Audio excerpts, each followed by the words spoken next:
Hello.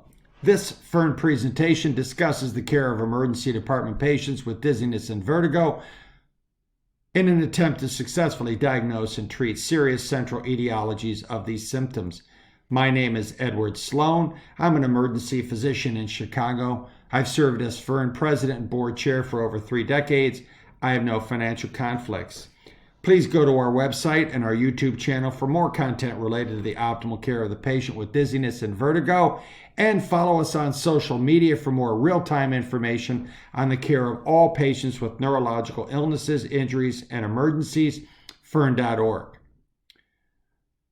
So in this video session, we will discuss some etiologies of dizziness, some diagnoses related to those etiologies, and normal functioning of the vestibular system. So dizziness and vertigo can occur due to 3 categories of pathologies: systemic, those related to fluids, electrolyte, hemoglobin, glucose, and blood pressure can cause these symptoms; peripheral, which involves vestibular dysfunction; and then central, which can include a CNS ischemia, event, or a lesion. Now, what is the normal vestibular anatomy and mechanisms of functioning?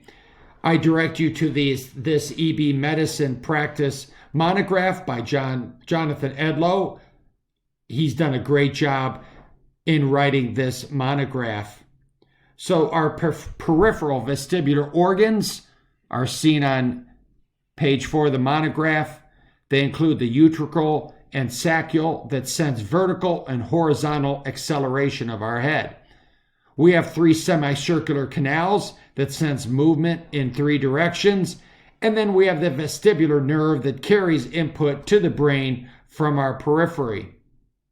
Now, what are some diagnoses or things to consider if it is a central cause, especially those involving the posterior circulation? I like this image because it gives us input as to what can happen if we have loss of good posterior circulation. We can have involvement of cortical regions, including the medial temporal and parietal lobes. We can have involvement of the thalamus, seen here in purple, our occipital lobe, seen here in green, the brain stem, including the midbrain, pons, and medulla, seen in orange, and the cerebellum, seen in pink.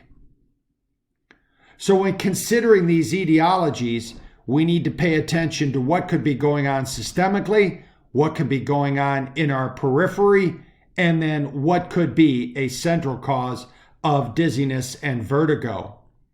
If you have any comments or questions about this video session or others, please get a hold of us at fern.org, at gmail.com. Thank you and have a good day.